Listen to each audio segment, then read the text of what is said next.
Number 3, my success and achievements are definite in purpose and are sure to become my reality based imperatively upon. Number 3, how committed I am. How committed I am. Say it again. How committed, because that's the key word. That's the key word. How committed you are, because it's not about you doing it one time. Anything that you do requires commitment. Anything you want to change in your life requires commitment. If you want to lose weight, you need to commit to eating less or eating healthier. If you want to make more money, that means that you need to commit to doing the research that's necessary in order for you to be able to do that. If you want to evolve in your spirituality, that means that you're going to have to do and put in the work that you need is necessary in order to ascend. Okay? So this is completely up to you. Now, number 4, my choice. I skipped something. How committed I am, right? Okay. How committed I am. How committed I am. To be who I've chosen to become. To be who I've chosen to become. Say it again. How committed I am. How committed I am. To be who I've chosen to become. To be who I've chosen to become. In spite of. In spite of. Not because of. Not because of. Repeat. How committed I am. Point to yourself. How committed I am. Yes. How committed I am. How committed right? I am. To be who I've chosen to become. To be who I've chosen to become. In spite of. In spite of. Not because of. Not because so of. you don't become something, because this certain thing took place. In spite of that thing taking place, you go take action. Because see, the way that the universe works and yields to us that which we want, it happens in the action. It doesn't happen in your stillness. And your stillness is why you continue to stay stuck. Okay? Alright, number 4. I love this one. My choice to be my own rescue. And I want y'all to shout that real loud. My choice to be my own rescue. Yes. Say it again. My choice to be my own rescue. Rather than relying on others. Rather than relying on others. To rescue me. To rescue me. From myself. From myself. Hey. Because you holding yourself back. We could blame everything on the outside, but guess what? It's your internal medication that's off balance. The other person on the outside of you may be imbalanced, and they may bring that imbalance to you, but when you are balanced within yourself, your vibration is so high that they won't stick around long. They'll leave. They'll leave, okay? So let's say that one more time. My choice to be my own rescue, and point to yourself. My choice to be my own rescue. Yes, but rather than relying on others to rescue me from myself. Rather than relying on others to rescue me from myself. Yes. Number 5. My allowance to be okay with the obstacles. That I will bump into along the way. Trusting that all things work together for good. Trusting that all things work together for good. And obstacles are meant to be jumped over. And obstacles are meant to be jumped over. Not stared at. Not stared at. All right, let's repeat. My allowance to be okay with the obstacles. My allowance to be okay with the obstacles. That I'll bump into along the way. That I'll bump into along the way. Trusting that all things work together for good. Trusting that all things work together for good. And obstacles are meant to jump over, not stare at. And obstacles are meant to jump over, not stare at. Perfect, perfect. Give it up for yourselves. Yes. Did y'all like that? All right, so make sure you guys have please up here. Make sure you guys sign the email list that I passed around. Because if you sign that, I will send this to you. That way, you can print it out and you can put it on your desk at work or wherever, in your offices. Share it with people or whatever. Just let them know where you got it from, right? Hello! Mine's up. Have a seat, my lovely family. I'm so happy to see you guys. So what I'm going to do, before I bring up Mr. Kirby, I'm going to, actually, you know what, because his is fast, I'm going to bring up Hassan Kirby, who's going to talk to you guys real quick. Fabulously, yeah, it's gonna be quick, sit still, about economic trauma. I like that. We made that up right on the spot. You like it, right? Yes. Now, I would not be me whether it was one person or 1,000 people if I didn't do what I do. I'm gonna do call and response. I'm gonna say, hey, yo, and y'all gonna say all right as loud as y'all can. We gonna see, cause I already see somebody when I go see it, and I'm gonna punch you out. I can tell you ain't gonna be your money. I ain't gonna punch nobody yet. Hey, yo! Alright. Almost. I need y'all to be louder than what's going on over there. All right. That's the loudest. I said it too. I ain't hear you. Yes, I did. Good afternoon. My name is H.L. Kirby. I am the Keeping It One motivational speaker and crisis intervention specialist. Hey, yo! Alright. Wow, y'all kind of loud. I like that. You know what that means? That means y'all are already looking to break out of your financial situations of trauma. What's a financial situation of trauma? Let me bring it home to some of the guys up in here.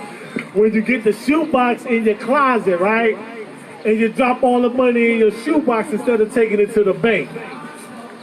You do that because you're scared of the bank, and you're scared because you know when you put it in the bank, you're going to get an overdraft. You know what that's like, getting them overdrafts? So you say, I'm going to keep this money right here so it's on deck so I can use it as I want to use it. Me, trauma. I was so traumatized by credit, I didn't have any credit.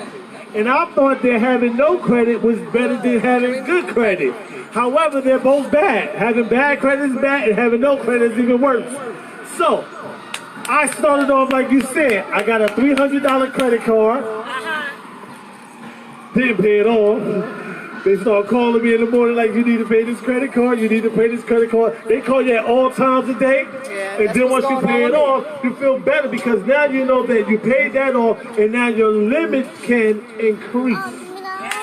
But when you're dealing with the traumatized poverty set of thinking, we don't look at it like that. We think that, man, I want to get it right now, and that's it. I pay them when they catch me.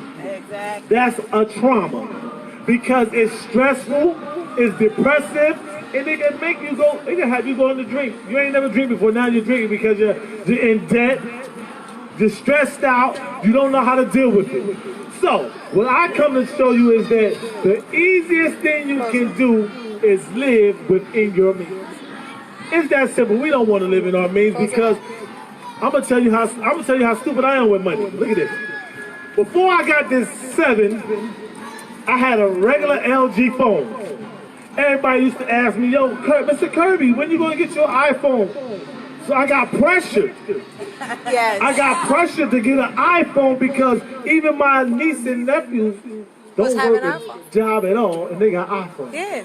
I used to go and make fun. I'd be like, yo, you see my iPhone? I put my phone right on my eye, and that's my iPhone. Yeah. And what was it? Hey, it's an iPhone. You ain't say it had to be a Apple or a 7 Plus. So we get pressured into getting things that we really don't need. And that's where the trauma comes in there. Because now you got this high phone bill that you really was good with the flip phone and the LG and the other ones that they have. They do all the same things. They get one thing to the next. They get a call to the next person. You still get the same text. It ain't like this phone give me no better quality text than the last phone. At least I ain't see it yet.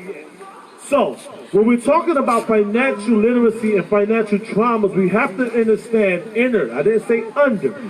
I didn't say under. I said inner for a specific reason because everything with us is inner. There's no such thing of understanding. How you going to understand something that you don't understand first? You got to understand what are your limits. If I got a job making $800 a week. After taxes, I bring 5 for some people. You bring 5 a week. You know your rent is getting ready to be due. So why would you go spend $150 to $200 on a pair of sneakers? Yes. To put yourself back in a hole you just got out. You know the best time we come out the hole? It's tax time. Yes. Tax time, we happy now. We can go buy a new bedroom set. We can go buy a new living room set. We can go buy some new something. Instead of saying, let me pay these bills off and give me more leverage to get to here. It's all about leveraging, and you leverage when you have something and you do the best thing you can do with it. Stop putting yourself in this psychological trauma of financial dependency and depression, because that's what it is. If you don't think you won't be depressed, how many had their phone bill? How many had their phone get turned off before? Depressing, ain't it? It is depressing to get that phone. See, and look at how it starts. The trauma starts way before you realize it. I'm positive all of us done been in the family where either the lights went off, the water went off, something in the house went off. Nothing went off, bro. You was financially straight. That's okay with you. That's okay with me. I need to be with you, bro. So, but I come up in a society and in a generation where when things go off, instead of paying it completely off, we pay a little bit on it. Yeah. And then the next bill, we pay a little more on it until we get it down. But what I want to tell you about coming out of financial trauma, you have to live within your means. It's that simple. You will not stress if you live within your means. I assure you that. Because you know you got this check, you paid your rent, and you put some away for a rainy day. We don't do rainy days no more. We don't do rainy days no more. We spend frivolously, especially if you got kids. You got a kid, everything come out, they need it. They need a new PlayStation, they need a new sneakers, they need a new, You gotta learn how to say, you know what? Saying no is one of the #1 breakers of trauma. You do, you really do. And what he's saying is so right. You have to learn how to say no. And you know what? Stop being afraid to say no. Because think about it. Either you say no today, or you be drinking that bottle tomorrow. Y'all got that, right? You say no today, or you be turning it up tomorrow. And the problem will be there. And think about it. You're already stressed because you don't have the money. Now the little bit of money you do have, you went and spend it on drinking. So now you got less money to work with. When you can just say no. Say that again. Oh yeah, don't forget it. Don't ain't gonna talk about having gas. That's another trauma. When you gotta drive extra slow and go down certain blocks because you know if you run out of gas, at least if I run out of gas on this block right here, I know I can walk home. And I know my car gonna be safe right here. See, these are things that we need to start breaking. If nothing else, listen, I remember my grandma used to have a jar full of pennies. I know that's right. Pennies still spin today. Listen. Pennies spin, and if you don't want to count them out by yourself, 1, 2, 3, 4, and line them up in those stacks of 10s and 20s. You know what you do? Go to Coinstar. Yep. Drop all that change and the pennies in there. I guarantee you will be surprised how much you will save to help you alleviate and relieve your financial depression.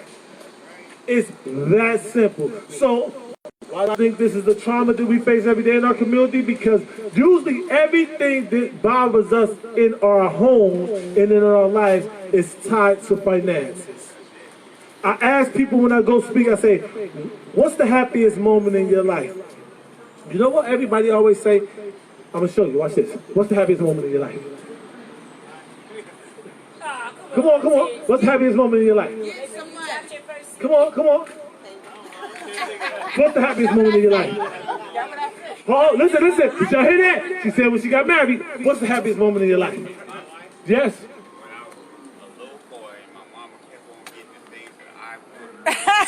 Okay. Happiest moment. Having my kids. Having a kid. Happiest moment.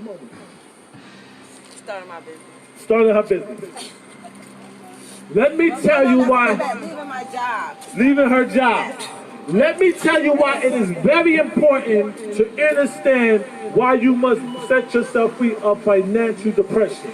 Because you will see that everything that you said was your happiest moments was tied to someone or something. Okay. They ask me, and I'm gonna help y'all so you don't have to ask the question. So, Mr. Kirby, what's your happiest moment? My happiest moment is the day I met me. Oh, good. The day I met me. Because the day I met me, I stopped having to worry about I gotta go buy not no $100 sneakers or shoes. I gotta go buy the Gators that's like $500 a pop.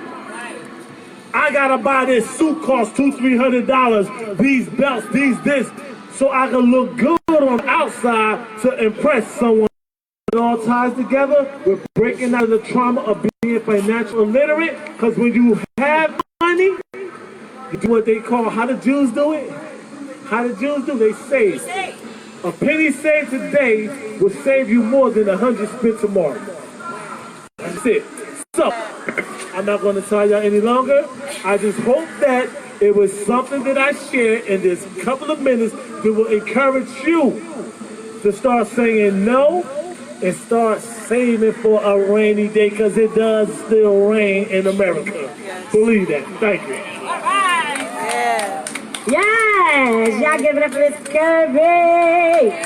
Yes, giving you guys all that wisdom and knowledge on that financial trauma. Because guess what, guys? If we don't address the trauma, we could continue to suppress the trauma.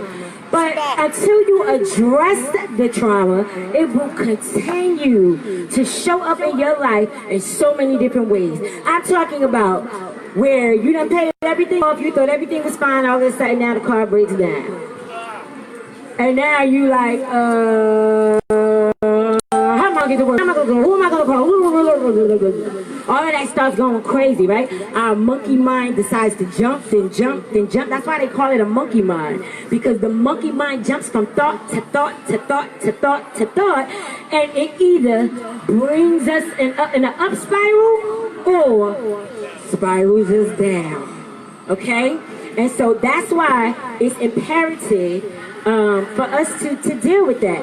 So before I get into, real quick guys, we get into our manifestation methods, I'm going to have Miss Diamond come up, even though I'm D-I-A, she's D-Y-A, so I mean D-Y, so I got So we're going to have Diamond Brown come up, and she is going to do some really great spoken word for us.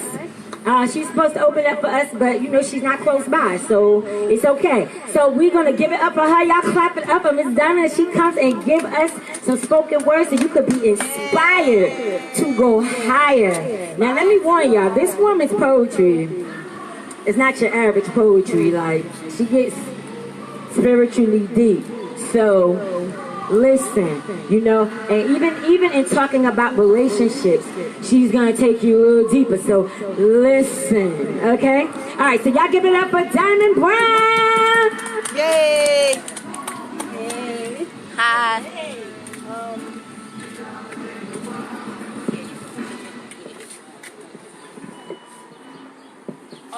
Let me tell her this. First off, let me tell y'all, this is her first time doing this, so she seems a little nervous. But you know what? I'm here to break her out her shell, because y'all know Coach, right? I'll be like, you scared of what? Who? I see you Thursday. Okay? And so so she's here to shine her light. So let's please support her in her first endeavor, guys, to come and bring you her spoken word. Clap it up for Diamond Brown. Hey everybody. Hi. Yeah, I'm from New York. I actually just moved out here several months ago.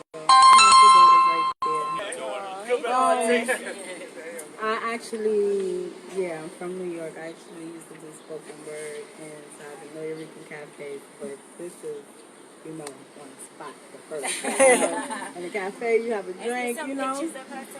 So, I'm gonna start off with one called Life is But a Dream. You speak up for me. We'll get back to the Yeah. So I met Miss Takia Diamond the other day, and it was just ironic how, you know, we just ran into each other and we just automatically, right? Because it's very odd that you could literally have a real conversation with somebody. Like, that's just not normal. But we got into a conversation, and she was like, you know, come out and, you know. So you here. Yeah, I made it. We ready for you. All right. Life is but a dream. Sometimes we meet people, nevertheless to say they will be life-changing people, but an acceptance of a new friend. Sometimes we may never know where a friendship could go, but God introduces us to people in odd ways.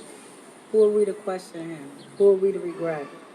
Sometimes wishes come true, although it might not be when we ask for them, and we might even have forgotten about them, but they come true in oddly upscale matters. We live in a world where everything is to be judged, everything is being watched, everything is being punished. Sometimes the families we're born into doesn't have enough space for us, so we wander around looking for a place to be accepted or building our own families out of loyalty. We do not know what the great man has in store for us, but sleep prepares for what's coming up next. Whether it's a bad dream or a good dream, it might not even be the person in the dream, yet a sign of a next upcoming event. Whether it's life or death, happiness or unhappiness, laughter or tears, we'll never know because life doesn't come with instructions, nor a handbooklet, yet it lives in a dream. Life is but a dream. Yay! So this one I'm going to read. I just got nominated on a ranking board for this one out of... Congratulations! Yes, thank you, in Manhattan. Out of, I'm on the ranking board as it's not number one, but it's 286 out of 5.2K stories that's out right now. So this one is called The Hustler's Dream. Now, when I wrote this poem, it's because of everybody, a hustler is everybody. Everybody who gets up and go to work, everybody who gets up and gets to the bag, it's all things as a hustler. You want to do better for your life. If you grew up struggling, you want better, you want more. Like it's at some point in your life where you was down that you was like, all right, I can't, this is it. So this is called A Hustler's Dream. Every hustler dream is to never be back at their lows where they started their hustle from. People can say what they want, but they can't say how you felt when you was at your lowest to start that hustle. Don't let your hustle make you. And remember, the key is to flip from it and build from it. And the next 5 years, try to see a meal off it. Don't let your hustle fame be a part of your reality, no matter what your hustle is. The job is to imitate it. The key is to grow off it, to be the root and not the leaf. Don't fall, fix yourself up and blossom from it. And don't forget where you came from. So go back and teach the young ones the same run. They're going to judge us. They're going to point fingers. But I hope they know as soon as they point, it's 3 more pointing back. 3 of their own fingers ready to attack. Almost to the max, collecting dust from their own bag. That's why they brag about the way you get your own bag. But that's when you go home and take off the street's cape and become who you was before that hustle came to be. Talk about reality, holding on to two personalities until you get stability from your hustles. Then when you can raise your hand to salute it. Your prime time is on their mind time. You get it? Hear me out. You be the judge to the clout. To the you scream, I bite. To the you won't, I might. Listen to the waves from your fight to their fight. It shouldn't really matter. Picking your friends up from these crazy battles. Using a shovel to have to grab the gravel. No, nowadays in 2019, everybody's falling. There's only 2 ways out, and that's either the system or, deep under. Or let's talk about these real damn family matters. Using the internet to connect with a like or a comment. That's the most you'll hear from them. Matter of fact, let's talk about the real life matters, where the judge raises the gavel or when the people raises the gun. What's the difference? It's still a life decision, right? Everyone judging and not walking in the same shoes, though. Leave the judges to the masters up above. And I don't have to go to church to preach this perfect storm. But I'm living in all type of weathers, ready to transform. And the moral of the theme is, this is a hustler's dream. Thank you. You did it. Look at you. Give it up for Diamond Brother. Clap it up, clap it up. Yeah, so that was her first time doing that. And guys, we running out of time, so I'm gonna run right on into the lesson I was gonna give you guys from the book, which is breaking up with brokeism. All right, so let's go ahead and get right on into this. All right, so what I'm reading to you guys is from my book, The Power to Profit, because the power is in you. Okay, it's in you. If you don't understand your power, you will never be able to do the things that you really want to do, because it's all about your energy. What happens? What? Everything flows where your attention goes. So energy flows where your attention goes, right? So if your energy is negative and that's where it's flowing, then that's what's coming back to you, right? So I'm going to teach you how to break up with brokeism, because you don't have to be broke, all right? And we're going to get into what brokeism is. I'm going to read you guys this chapter and also give you guys an opportunity to purchase a copy of this book, okay? All right, so breaking up with brokeism. Brokeism, a negative mental relationship one has in the mind about money. I repeat, a negative mental relationship one has in the mind about money. So this is a relationship in your mind. The relationship between you and money is a relationship that's happening up here, okay? All right, it's time you leave your current relationship with money. Since you've been having such a hard time doing it, I decided to help you out. Get a pen, grab a sheet of paper, and prepare to write this letter. I want you to pour your heart out into this letter. I want you to pour your heart into the deepest way you know how. Read my version first, get a little practice breaking things off, and then speak it as if it is you. You'll be guided back to begin writing your own breakup letter. Now, this is the letter that I wrote for you guys to write, and wherever it fits in for you, then that's what it is. All right, here we go. So this is the letter that you guys are going to write. Dear debt, bank fees, IRS, baby mama, baby daddy, and whoever else that's contributing to my financial dis-ease called brokeism. This letter is to inform you that the relationship that I have with you is done. No more will you make me feel unworthy, helpless, or deterred from a prosperous life. It is officially over. And don't worry, I don't need your consent to walk away or serve you divorce papers according to this judgment. The God in me told me it's time that I make some decisions for my darn self. Therefore, I'm saying, bye brokeism, it's been grand, we're done. Forever! All right, so that's the letter. But you know, of course, you write that letter, whatever it is, whoever it is. If it's the IRS, if it's your baby mama, baby daddy, whoever taking your money, whatever case is going on, you need to deal with that. Let's face that so you can fix it. Stop running, okay? Face it so you can fix it. All right? All right. Was there anything that you wanted to add to that I didn't mention? Go back and break up with brokeism. Do it your way. Give it all you got and let brokeism feel your wrath as he is no longer welcome in your experience. Tell him just where to go. And whatever else you feel, just let it out so you can be done with it. With full conviction, bolder and louder this time, let brokeism know you mean business. And you have to let this go. Now, how did that feel? Now, when you guys do this exercise, you actually feel this. Like, when you actually be like, look, I'm done. You know, I'm tired of whatever that's controlling you. I'm tired of this job. It's not paying me enough. I'm working all these hours. Like, let it out. Get it out so that you can get that frustration out. Because the thing is that you want to say these things, but you don't want to get fired, so you don't say them to anybody, really. Or if you say it to somebody, you may not have a job. But here's my thing. It still has to be said, okay? So whether you write it out or you say it to yourself, look in the mirror, just get it out of your DNA. Get it out of your molecular body, out of your structure. Because your words are actually affecting your DNA, your thoughts, your energy. All of these things are affecting the way that you feel, okay? And how you feel is what you make real. So if you feel broke, then so broke will love you. And we're going to get into that. Okay, so, all right, so before we begin this chapter, I have a question for you to think about before you move forward. Now, I actually want you guys to answer this for me. Why do you want money? Why do you want money?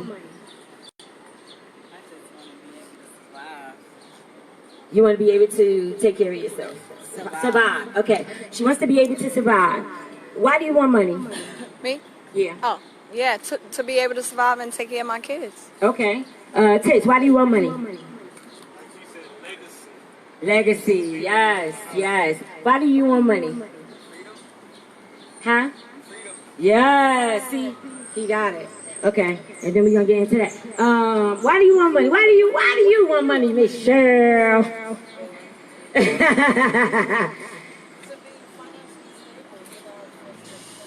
For growth, like to feel like you could do it. All right, so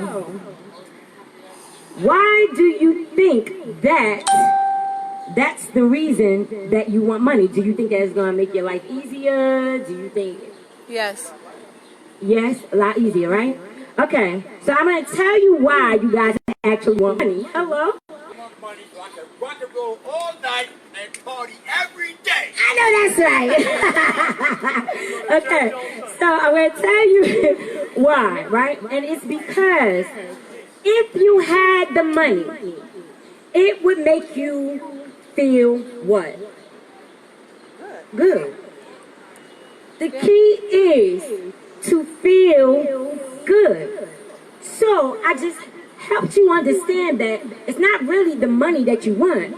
It's the feeling that you want that actually allows you that when you go out, you feel good. He said he want to party every day. That's what makes him happy. That's what brings him joy, right? But at the end of the day, it brings him joy because it makes him feel good, right? It makes him feel happy. It makes him feel content or whatever the case might be, right? Okay, so it will make you feel good. You will feel happy. And I bring this up to point out to you that it's not really the money that you want. It's the things that you can do or buy with the money that will support what you desire and make you feel happy or make you feel good. So let's disconnect a little bit from that whole thing of, oh, it's because, you know, I want to do this. I want to buy a car. I want to do that. No, it's because I want to feel good. It's because I want to feel free. It's because I love liberation. Liberation means a lot to me. My freedom means a lot to me. And so having the money to do what I want to do, when I want to do it, and who I want to do it with allows me to feel good as I'm doing it. Right? Okay, so that's the key. Is understanding that it's not the money you want, it's the feeling that you want by being able to do what you need to do with the money. All right? So I'm going to skip over this part because I gave you a little bit of what wokeism was. And I'm going to go into what is the cause of wokeism. Okay. Now, the cause of wokeism is, it's caused by the belief that you can't have money, usually accompanied by tons of lies as to why you can't have it. I'm going to repeat that. It's caused by the belief that you can't have money, usually accompanied by tons of lies as to why you can't have it. Like because the kids, and because my mother, and because whatever. Okay? All right. B, it is also caused by the contradicting voice known as the ego or the inner child that tells you the opposite of what you say you want is possible. Okay? It's caused by the contradicting voice known as ego or inner child that tells you the opposite